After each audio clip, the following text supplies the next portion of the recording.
One of the things that minds often tell you is that if you're having a hard time and you're having trouble with a connection, that you've somehow regressed. I hear that. I've heard that from so many people over so many years.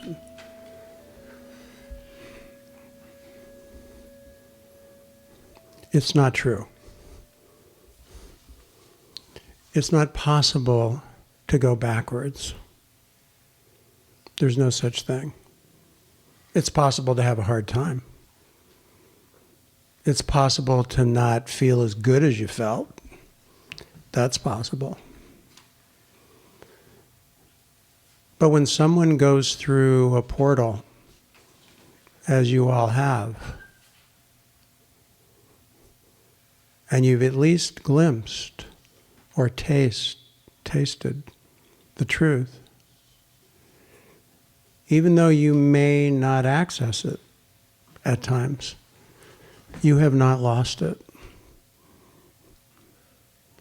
You're just not aware of it at that time. That's all. And we get panicked and afraid and discouraged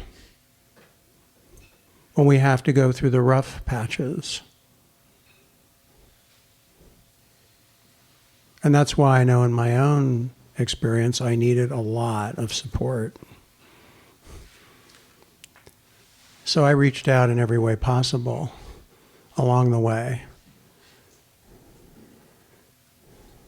Because, like you, I didn't have a choice. I couldn't give up, even though it was pretty hard to hang in there so many times. All you have to do is think about a rose and know that it doesn't go back into the bud. And actually, interestingly enough, such a wonderful example that in order for the rose to bloom, the bud has to break, has to not be a bud anymore. And that transition of opening can often be frightening because it's not the safe little bud anymore, it's getting exposed, right? I know I walk around rose gardens and I can feel the fear before they open. No, I'm kidding. There's little screams happening. I just make nice on them and then they feel better. You have to listen really carefully to hear the screams of an opening rose. No, this isn't what I wanted. Too much sun. But know how delicate a rose petal is. That's your heart. Very tender, very sensitive, incredibly sensitive. We're kind of more like poppies, they turn into little tubes. I love poppies. Little tubes. And the sun comes out, boing.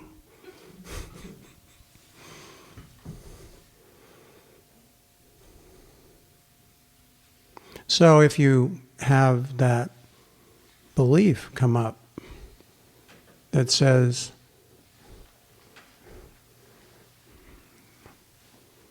I don't know, that's discouraging. It's telling you something that, like, you've gone backwards or regressed or something like that. I think it's really helpful to simply question that belief. How do you know that's true? Is it? Is that really true? Well, it feels that way. Okay. Well, that might be the truth of how you feel. But that's the whole point, to get in touch with how you feel. Go underneath the belief and the thought and get to the juice, get to where the energy is. and learn how to be with that or express it in such a way that it can release. It can discharge out of your system.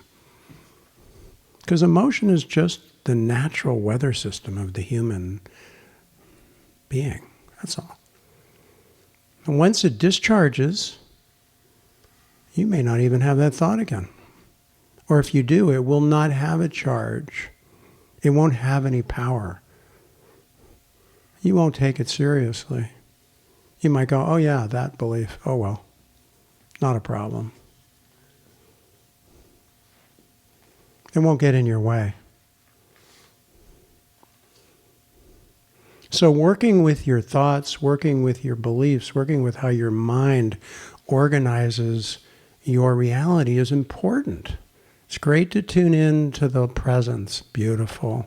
That's good. But it's also, you need to learn how to do body work on yourself. You need to learn how to do self-healing work on a physical level, emotional level, and mental level, psychological level. Very important.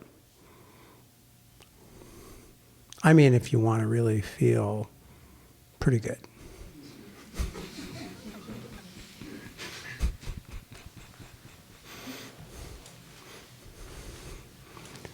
Being high on samadhi is great, but there's a lot more than that. That's just the beginning.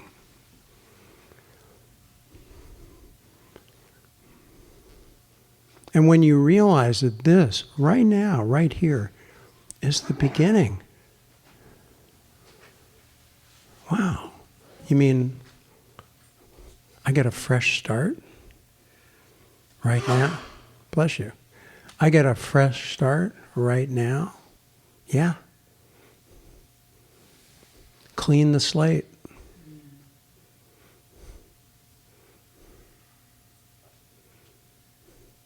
And your slate clean, your heart will naturally open up. Your being will naturally start radiating through your nervous system, and you'll feel enlivened, inspired.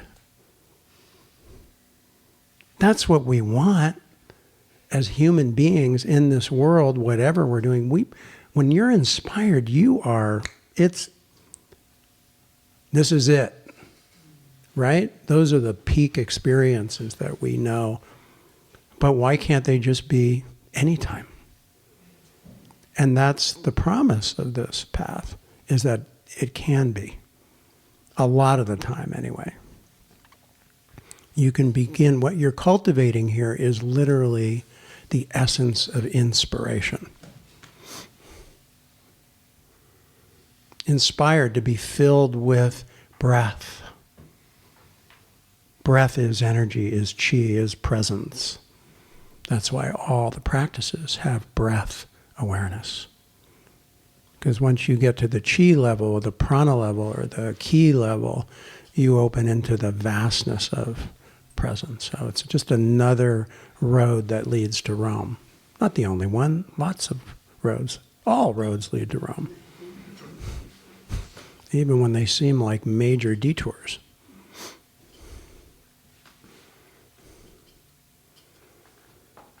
I realized along the way, I don't remember when, that everything that was happening in my life, every moment was a teaching. Not that I was going to be able to learn every moment, because that's just not possible. But it really was a great reframe on, boy, this sucks.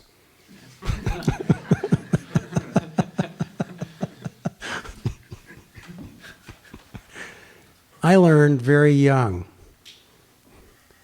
that, contrary to what Linus in Peanuts comics, he said, "There's no problem so great you can't run away from." I thought that was very funny. I grew up with, my mother wouldn't let me watch TV when I was sick as a little kid, but the Peanuts had just come out. It was a new comic. And so she'd buy me the little Peanuts books. I think I have them somewhere, a pile of them. And I love those characters of Charlie Brown and You know, all of them. Was it Lucy, psychiatrist, is in 3 cents or something? Wow. He was right here in Santa Rosa. Charles Schultz. But the truth, what I learned early on, really early on, was no, you can't run away from it. It goes with you. It goes with you. So when you finally realize you can't run away anymore, well then, you're lucky. Because then you get to learn how to be intimate with what you've been afraid of, what you've been angry at, what you've been sad about.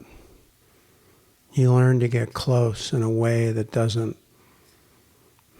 you learn to get close in a way that actually supports your healing. And when you learn that, and you are learning it, and it's ongoing throughout our whole life.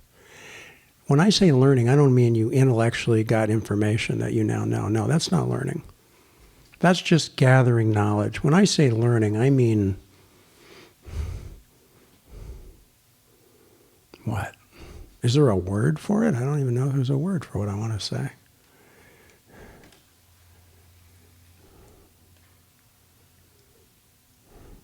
There's a kind of knowing that you cannot even articulate. I practiced scales millions of times, but after a while, the fingers just knew how to get that note. They just knew exactly where it was on the fingerboard. I never thought it. How is that possible? You know, it's that. It's that kind of entrainment. I was using the example recently of a bird flying and being so in tune with the thermals that just little slight micro movements of feathers, just catch it. We are them. We are that. We are that wisdom. And when you're tuned in that way, whatever you're doing, even just sitting here, you're inspired. And so learning facilitates inspiration. It facilitates more aliveness. That's how you know. And when I work with people, or I often say, that's it, or you're moving in the right direction, you hear me say that, what am I talking about? Well, being tuned in with people in the deepest way, when they start, when they get in touch, and particularly, even if they're aware of a contraction or a fear or express something, their field opens up. And if you're tuned in, you can feel fulfilled. You will feel it in the room. That's what happened earlier. That's it. That's the gold standard for knowing your compass is properly calibrated north. And that's really what each of us, and I did need, got it from my first main teacher, Jean Klein, when he pretty much acknowledged that I got it. And I went, oh. And it was so great because all of the needing to understand stuff, thinking mind just poofed after that. Because it was like, oh, you got your compass calibrated to north, you're home free.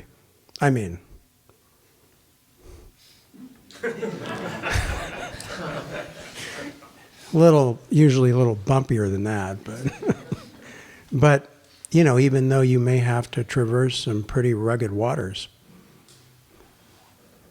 you're going in the right direction. Not because you believe it, not because you learned it, because you know in the marrow of your bones, and even deeper than that. And that is trust.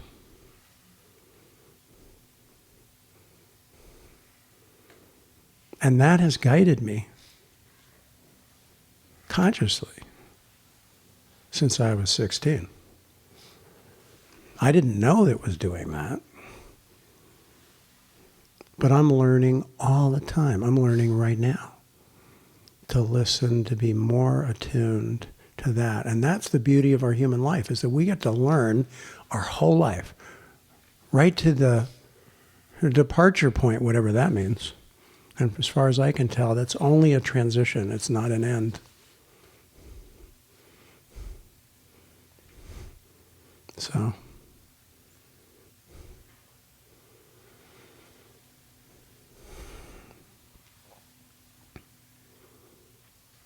and when you cultivate this aliveness, this inspiration, you're a gift in the world to everyone and everything around you.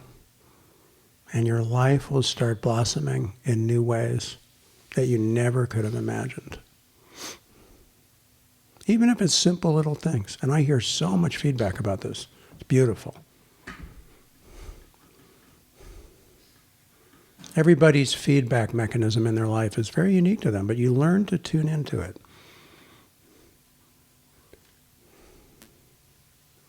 And that, again, is this trust. And when you're in that space, you're just, you know what, you're okay. Even if you're not, you know?